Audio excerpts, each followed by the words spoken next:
into a vacuum cleaner? Yeah, and then we blew him out again. Blaster. In addition, you won a new car! But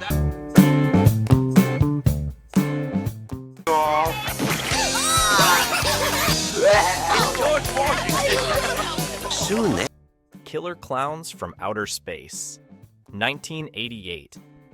Ever had that feeling clowns were actually aliens? This movie took that weird childhood fear and ran with it. These space clowns land their circus tent spaceship in a small town and start wrapping people in cotton candy cocoons to drink their blood later. The best part? They've got these crazy weapons like popcorn guns that turn people into killer colonels, and shadow puppets that eat the audience. The makeup effects are absolutely bonkers. Each clown has this unique, creepy design that'll haunt your dreams. There's this scene where they're hunting people in a park with balloon animal dogs that actually track scents. The movie knows exactly how ridiculous it is and just goes with it. Every time I see cotton candy at a fair now, I get a little nervous. You'll never look at circus treats the same way again. Legal drinking age is now 10, but you will need ID, let's be real. Night of the Comet, 1984. Talk about a shopping spree gone wrong. Here's what happens when a mysterious comet passes by Earth and turns almost everyone into red dust, except for two Valley Girl sisters who spent the night in a steel-lined movie theater. They do what any sensible survivors would do: hit the mall. The movie has this perfect mix of zombie apocalypse and 80s mall culture. Catherine Mary Stewart and Kelly Maroney play these totally rad sisters who have to fight off zombified shoppers while rocking the best 80s fashion you've ever seen. There's this amazing scene where they're playing arcade games in an empty mall, living their best end-of-the-world life. Then they discover some creepy scientists who survived, and things get really weird. The whole movie feels like Valley Girl meets Dawn of the Dead in the best possible way. Quick question. If aliens gave you a choice between Buckaroo Banzai's interdimensional car or the sunglasses from They Live, which would you pick and why? And he's eating the Pottermans out of house and home. In fact, Terrorvision, 1986. Picture this. A family installs a satellite dish that picks up signals from outer space, but instead of getting premium channels, they get an alien monster that crawls through their TV. The whole thing is shot in this incredibly gaudy 80s style. The family's house looks like Miami Vice threw up all over it. The parents are these swinger suburbanites. There's a metalhead teenager and a little kid who thinks the monster's his new pet. The creature effects are pure rubber suit goodness, but they went all out making it look like something that could actually come through your TV. There's this hilarious scene where the monster starts absorbing people and taking on their personalities. Every time my parents got cable installed back then, I kept hoping we'd get a weird alien pet instead of HBO.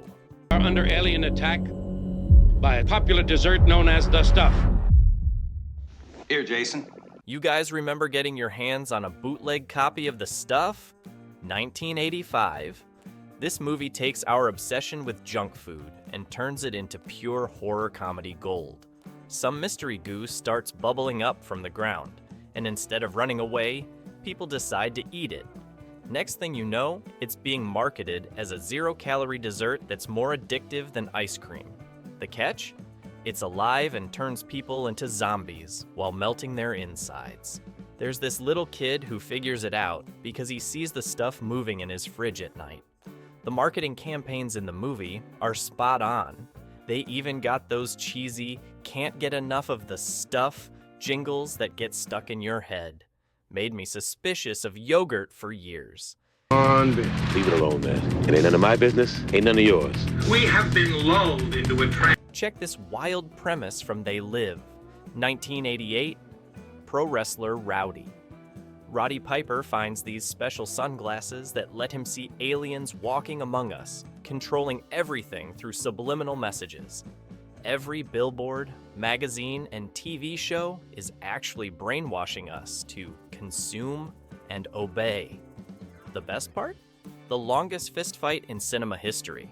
Literally 6 minutes of two guys beating each other up because one won't put on the glasses. The aliens look like business people without the glasses, but with them on, skull-faced creatures running the world. There's this incredible line, "I have come here to chew bubble gum and kick butt, and I'm all out of bubble gum." Every time I see a billboard now, I wish I had those glasses. Buckaroo, President's on line 1, calling about is everything okay with the alien spacecraft from Planet 10? Man, Buckaroo Banzai, 1984, was the weirdest trip ever. Here's this guy who's simultaneously a brain surgeon, rock star, race car driver, and dimension-hopping superhero. Like, who wrote this stuff? The movie starts with him testing this car that can drive through solid matter and ends up with him fighting aliens called red lectroids from the 8th dimension who are disguised as workers at Yoyodyne Propulsion Systems. Peter Weller plays it completely straight, which makes it even funnier. John Lithgow chews so much scenery as Dr. Lizardo, it's like he's having a 5-course meal. There's this running gag about a watermelon that never gets explained. It just shows up in different scenes. Remember that end credit sequence where everyone's walking in perfect sync? Which of these movie monsters would win in a battle royale? The killer clowns, the critters, or the flying serpent from Q? Break it down in the comments. Do you know why you were sent to me? Listen to me, small visitor. I can explain how you... My buddy's older brother snuck us into a drive-in to see Howard the Duck, 1986. Big mistake, or maybe the best mistake ever. This wisecracking duck gets pulled from his planet to Cleveland, of all places, and ends up playing in a rock band while fighting dark overlords. Leah Thompson's in it as this punk rock chick who somehow doesn't find it weird she's hanging out with a talking duck. The special effects are... well, let's just say the duck costume looks like something your mom would put together for Halloween. But that's part of the charm. There's this scene where Howard works as a hot tub cleaner that's so bad it's genius. George Lucas produced this thing. Yeah, that George Lucas. Makes you wonder if he watched the same movie we did. Cleared. Their family was separated.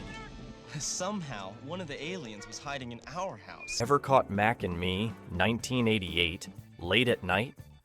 It's like someone watched E.T. and thought, let's remake this, but with more McDonald's. This alien kid escapes from a government facility and befriends a boy in a wheelchair.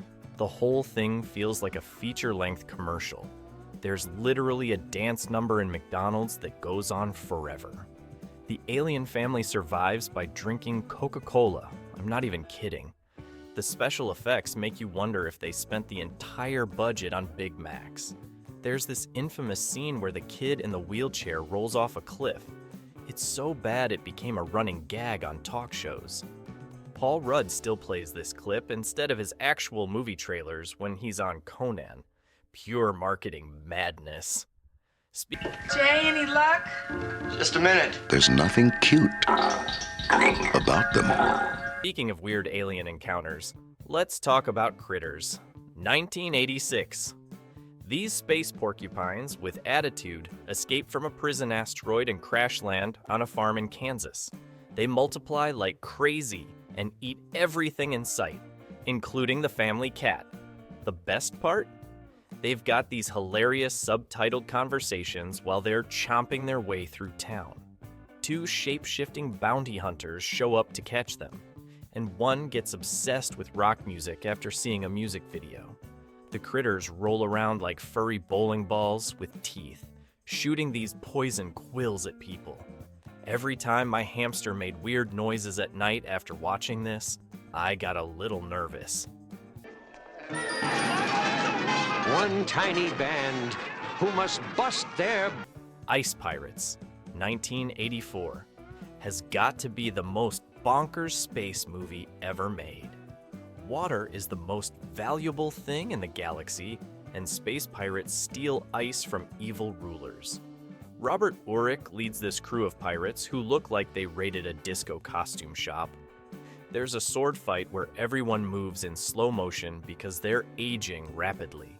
Space herpes that jump around like Mexican jumping beans, and robot camels in space. The special effects budget looks like they spent it all on hair gel instead. But that's what makes it amazing. It knows exactly how ridiculous it is and just goes with it. I still laugh thinking about that conveyor belt castration scene. Yes, that's actually in the movie. What modern movie do you think captures that same weird 80s sci-fi comedy energy?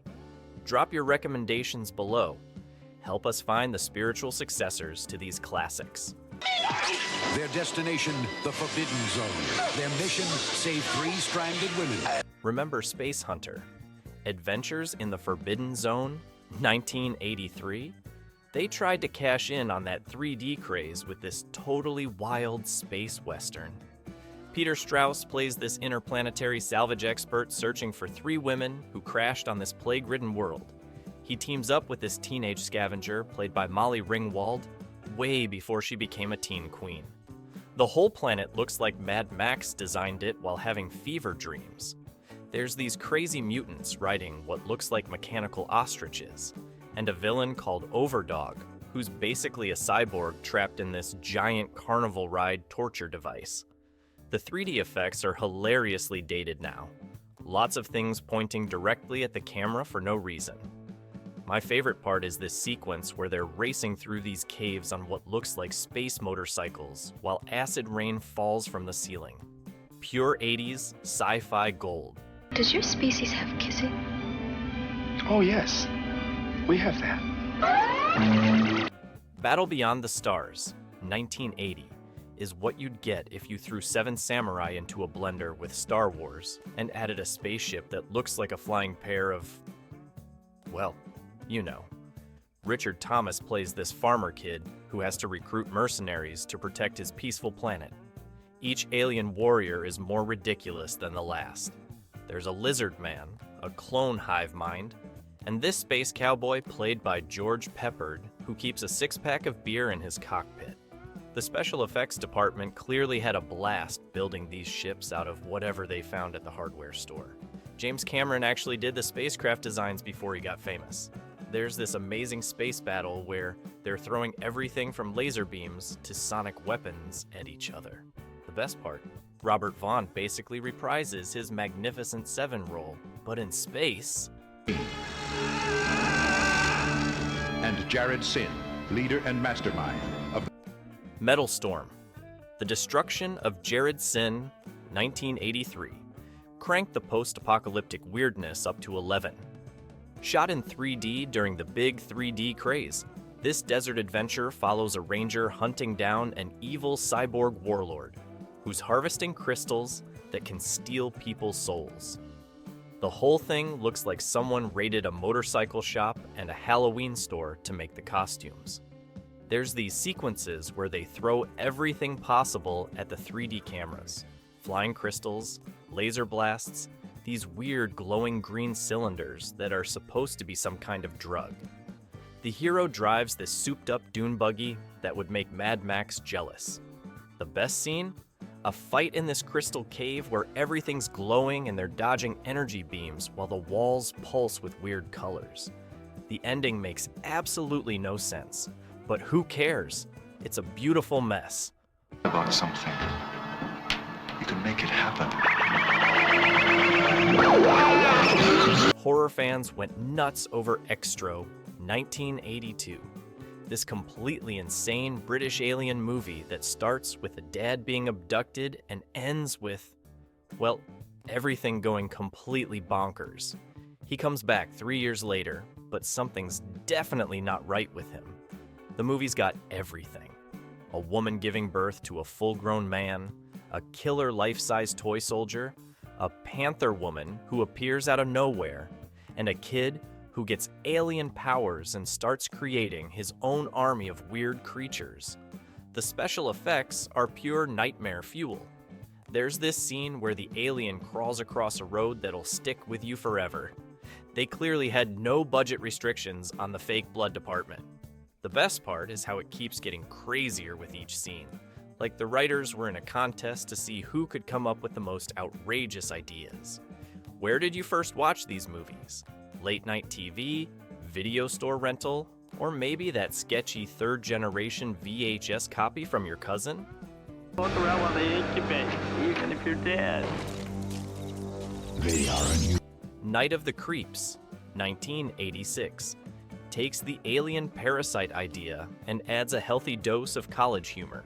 These slug-like creatures from Space Crash land during a 1950s makeout session, then pop up in the 80s when some frat boys accidentally thaw them out. Once these things get in your head, you become a zombie who spews more slugs from your mouth. Tom Atkins steals the show as this grizzled detective with the most quotable lines ever. "Thrill me" becomes his catchphrase, and you'll be saying it for weeks.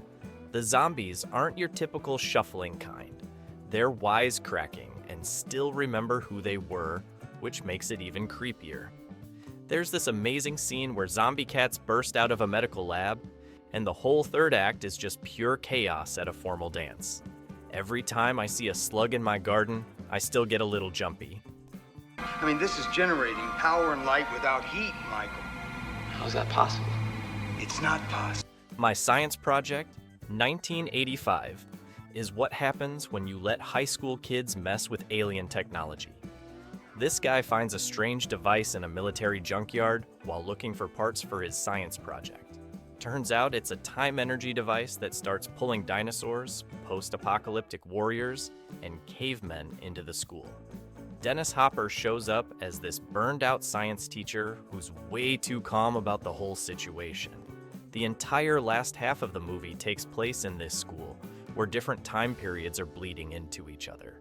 You've got mutant warriors fighting Romans in the cafeteria, a T-Rex in the gymnasium, and Vietnam soldiers in the hallways. The effects are a wild mix of practical and early CGI. And there's this awesome sequence where they're trying to close this vortex that's literally eating the school. It's time until the right human comes along. And then... Inseminoid, 1981, takes the alien horror to a whole new level of weird. This crew of space archaeologists discovers an ancient alien civilization, and things go south real fast when one of them gets impregnated by an alien. The costume department must have raided every hardware store in town. All the spacesuits look like they're made from vacuum cleaner parts and spray-painted motorcycle gear. The alien pregnancy happens at hyperspeed, and the poor woman starts hunting down her crewmates for food. The whole thing is shot in these claustrophobic caves that were actually a real abandoned mine in England. There's this scene where she's crawling through air vents that'll make you never want to go spelunking. The birth scene is pure nightmare fuel. Let's just say twins were never this terrifying. Squids, people with weak minds, easily controlled. Lena, I'm from another time, another world. Trancers, 1984, throws us into a wild future where a cop named Jack Death hunts down zombies created by psychic powers. These aren't your regular zombies, they're Trancers.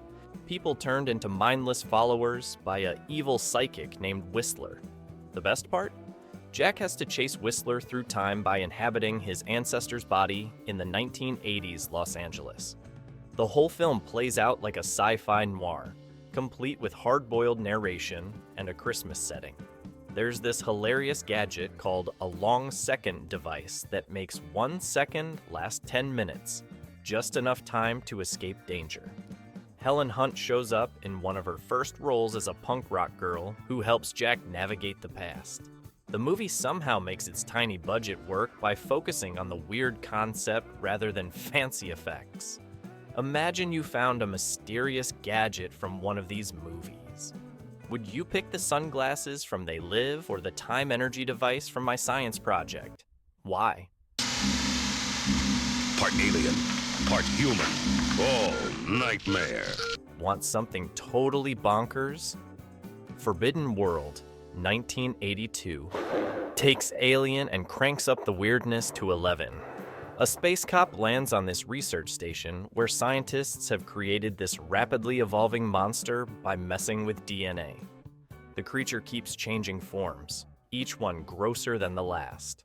The whole thing looks like it was shot in a warehouse full of tinfoil and plastic tubes. The scientists' solution? Create a cancer virus to kill it, because apparently giving cancer to an already mutating monster is a great idea. There's this scene where they perform surgery on someone while new wave music plays in the background. The whole movie feels like a fever dream, complete with random shower scenes and a synthesizer soundtrack that never lets up. Which of these cult classics deserves a modern-day remake, and who should direct it? Drop your ideas in the comments. We landed on this moon here, then there are 22 of us.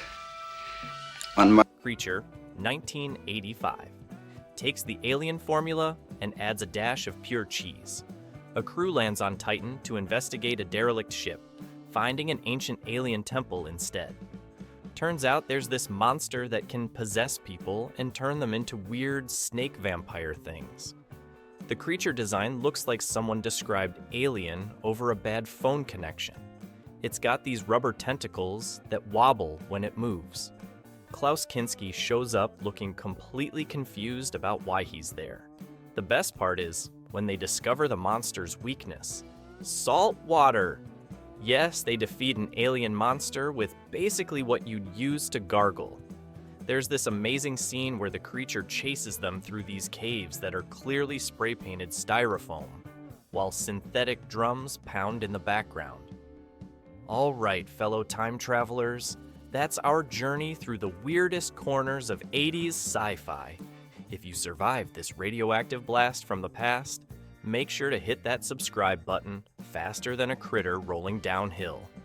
Smash that like button harder than a They Live fight scene, and don't forget to ring that notification bell. It might be an alien communication device, but at least you'll know when our next video drops.